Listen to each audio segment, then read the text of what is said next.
Japan की धरती से एक ऐसा ऐलान हुआ है जिसने सिर्फ टोक्यो और दिल्ली में ही नहीं बल्कि बीजिंग से लेकर वॉशिंगटन और इस्लामाबाद तक की सरकारों के खुफिया कमरों में खलबली मचा दी है। जो लोग सोच रहे थे कि यह सिर्फ एक मामूली दौरा है, वो बहुत बड़ी गलतफहमी में जी रहे थे। पर्दे के पीछे एक ऐसी स्क्रिप्ट लिखी जा रही थी जिसकी भनक दुनिया के बड़े बड़े डिप्लोमैट्स को भी नहीं लगी। ये सिर्फ एक घोषणा पत्र नहीं, ये दुश्मनों के लिए एक वार्निंग लेटर है। ये सिर्फ दो देशों की दोस्ती का मामला नहीं है, ये उस वर्ल्ड ऑर्डर को चैलेंज करने का बिगुल है जिसे 5 देशों ने अपनी जागीर समझ रखा था। ये उस वीटो पावर के घमंड को तोड़ने की कसम है जो आज तक दुनिया के 800 करोड़ लोगों पर भारी पड़ता आया है। तो दोस्तों, हो जाइए तैयार, क्योंकि आज हम उस सीक्रेट गेम को डिकोड करने जा रहे हैं जिसके मोहरे टोक्यो में सेट किए गए हैं और जिसका फाइनल मुकाबला बीजिंग की बिसात पर खेला जाना है। जापान के साथ मिलकर मोदी ने ऐसा कौन सा चक्रव्यूह रच दिया है जिसमें चीन और अमेरिका दोनों एक साथ फंस गए हैं। लोगों ने सोचा भी नहीं था मोदी की जापान यात्रा के पीछे असली मकसद कुछ और ही था, जिसका ऐलान होते ही यूएन में घमासान मच गया है। एक तरफ G4 देशों की सीक्रेट खिचड़ी पक रही है तो दूसरी तरफ चीन को साधने के लिए पुतिन के साथ कौन सी खुफिया डील फाइनल हो चुकी है। यूएन में भारत का रास्ता रोकने वाले चीन की सबसे बड़ी दुखती रग क्या है, जिसे मोदी ने जापान जाकर दबा दिया है। अब असली खेल शुरू हो चुका है।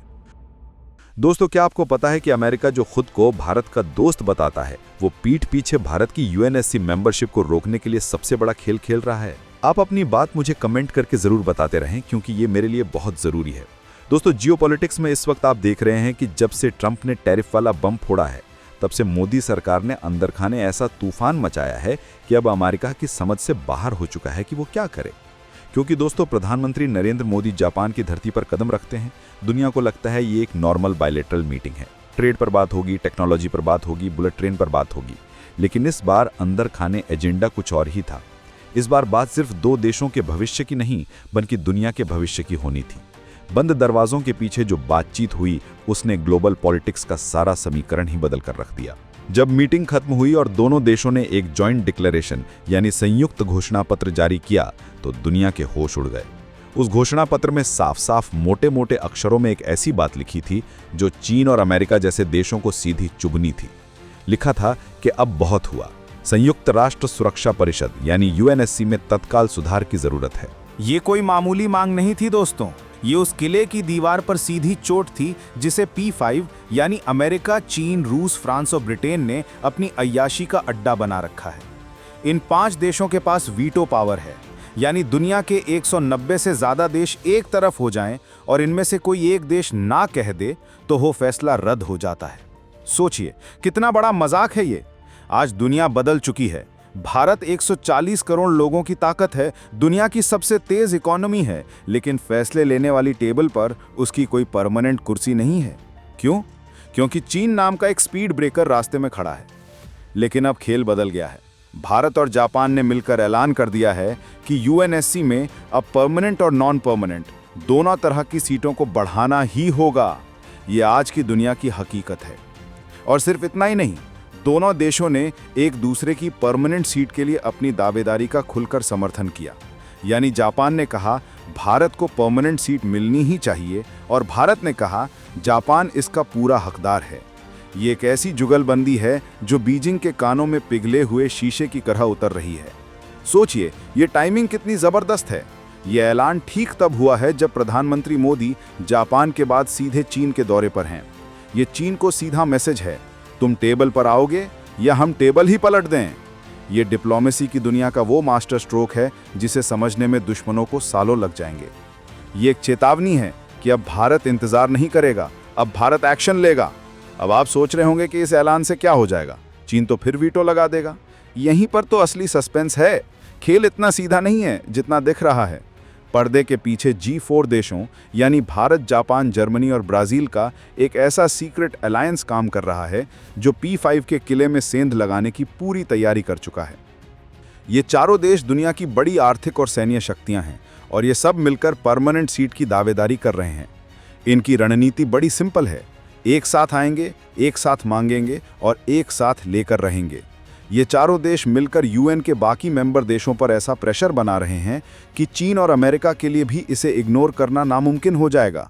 2025 तक G4 ने दुनिया के कई छोटे बड़े देशों का समर्थन हासिल कर लिया है।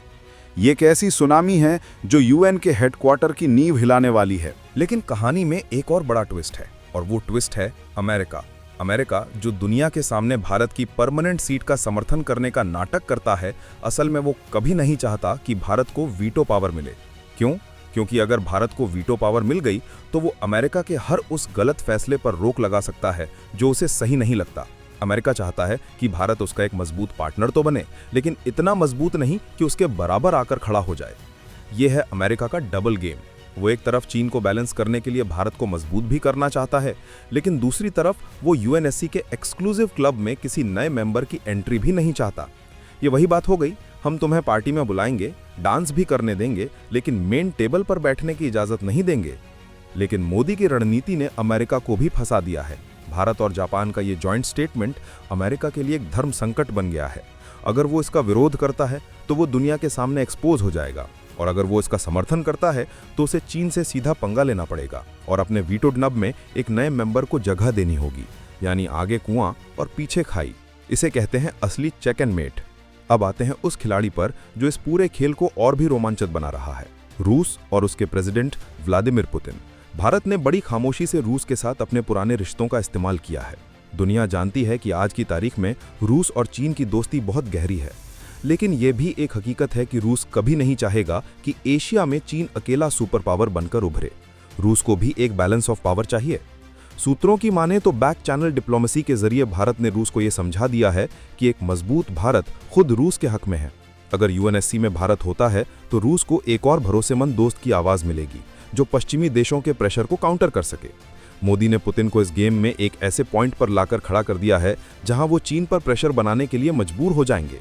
अब चीन को सिर्फ भारत, जापान, अमेरिका या G4 को ही नहीं, बल्कि अपने सबसे करीबी दोस्त रूस को भी जवाब देना होगा। यह है असली मल्टी फ्रंट डिप्लोमेटिक वॉरफेयर। एक तरफ जापान के साथ दोस्ती का दम भरा, दूसरी तरफ G4 को एक्टिवेट किया, तीसरी तरफ अमेरिका को फंसाया और चौथी तरफ रूस के कंधे पर हाथ रखकर चीन की गर्दन तक पहुंच गए। ये राजनीति नहीं, ये राजनीति है जो दुश्मनों की समझ से कोसों दूर है। लेकिन पाकिस्तान का क्या? वो तो चीन का सबसे वफादार साथी है। जैसे ही भारत यूएनएससी की बात करता है, पाकिस्तान कश्मीर कश्मीर चिल्लाने लगता है। पाकिस्तान यूनाइटिंग फॉर कंसेंसस यानी यूएफसी नाम के एक ग्रुप का हिस्सा है, जिसे कॉफी क्लब भी कहते हैं। इस ग्रुप का काम ही यही है कि G4 देशों को परमानेंट सीट ना मिलने दी जाए। इनका तर्क है कि परमानेंट मेंबर बढ़ाने से यूएनएससी और ज्यादा पावरफुल और अनडेमोक्रेटिक हो जाएगी। लेकिन ये सब कहने की बातें हैं। असल में पाकिस्तान की दिक्कत सिर्फ एक है, भारत। वो किसी भी कीमत पर भारत को दुनिया की टॉप टेबल पर बैठा हुआ नहीं देख सकता। चीन इसी कॉफी क्लब का इस्तेमाल भारत के खिलाफ एक हथियार की तरह करता है। वो खुद सामने नहीं आता, बल्कि पाकिस्तान और उसके जैसे कुछ और देशों को आगे करके अपना गेम खेलता है। लेकिन 2025 का भारत अब इन छोटी मोटी हरकतों से रुकने वाला नहीं है। भारत ने इन देशों की काट भी निकाल ली है। भारत ने अफ्रीका और लैटिन अमेरिका के उन दर्जनों छोटे छोटे देशों को अपने पाले में करना शुरू कर दिया है जिनकी आवाज आज तक किसी ने नहीं सुनी।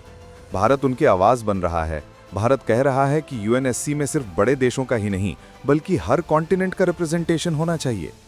ये एक ऐसा मास्टर कार्ड है जिसने यूएफसी ग्रुप की हवा निकाल दी है। तो अब फाइनल स्टेज क्या है? प्रधानमंत्री मोदी का चीन दौरा। ये दौरा अब कोई नॉर्मल दौरा नहीं रहा, ये एक हाई स्टेक नेगोशिएशन बन चुका है। मोदी जब बीजिंग में उतरेंगे तो उनके हाथ खाली नहीं होंगे। उनके हाथ में जापान का समर्थन होगा, G4 की ताकत होगी, रूस का साइलेंट सपोर्ट होगा और दुनिया के 100 से ज्यादा देशों की उम्मीदें होंगी। अब चीन के प्रेसिडेंट शी जिनपिंग को फैसला करना है। क्या वो इतिहास के सही साइड पर खड़े होना चाहते हैं, या फिर वो एक ऐसे अड़ियल देश के तौर पर याद किया जाना चाहते हैं जिसने वक्त के बदलाव को स्वीकार करने से इनकार कर दिया। चीन जानता है कि अगर वो आज नहीं माना तो कल उसे मजबूरन मानना पड़ेगा, क्योंकि भारत अब रुकने वाला नहीं है। ये लड़ाई सिर्फ एक सीट की नहीं है, ये लड़ाई है सम्मान की, ये लड़ाई है हक की, और ये लड़ाई है 140 करोड़ हिंदुस्तानियों के गौरव की। ये नया भारत है साहब। ये घर में घुसकर भी जवाब देना जानता है और दुनिया के सबसे बड़े मंच पर दहाड़ना भी जानता है। जो लोग सोचते थे कि भारत सिर्फ डिफेंसिव गेम खेलेगा, उन्हें अब समझ आ रहा है कि भारत ने अटैकिंग मोड ऑन कर दिया है। ये तो अभी सिर्फ झांकी है, असली पिक्चर तो अभी बाकी है। जो लोग यूएनएससी रिफॉर्म्स की प्रक्रिया को स्लो समझते हैं, उन्हें बता दें कि इसके लिए यूएन चार्टर में अमेंडमेंट की जरूरत होती है। इसके लिए जनरल असेंबली में 2/3 बहुमत चाहिए होता है और साथ में सभी 5 परमानेंट मेंबर्स की सहमति। ये मुश्किल जरूर है, नामुमकिन नहीं, और भारत ने इसी नामुमकिन को मुमकिन बनाने की ठान ली है। भारत का तर्क बिल्कुल साफ है। जब 1945 में यूएन बना था तब दुनिया अलग थी, आज दुनिया पूरी तरह बदल चुकी है। आज की ग्लोबल समस्याओं का समाधान 1945 के स्ट्रक्चर से नहीं हो सकता। आपको सिस्टम को बदलना ही होगा, और अगर आप नहीं बदलेंगे तो दुनिया आपको बदलकर आगे बढ़ जाएगी। तो दोस्तों, आने वाले कुछ महीने दुनिया की सियासत के लिए बहुत अहम होने वाले हैं।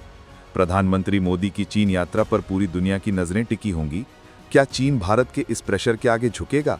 क्या अमेरिका अपना डबल गेम छोड़कर भारत का खुलकर साथ देगा?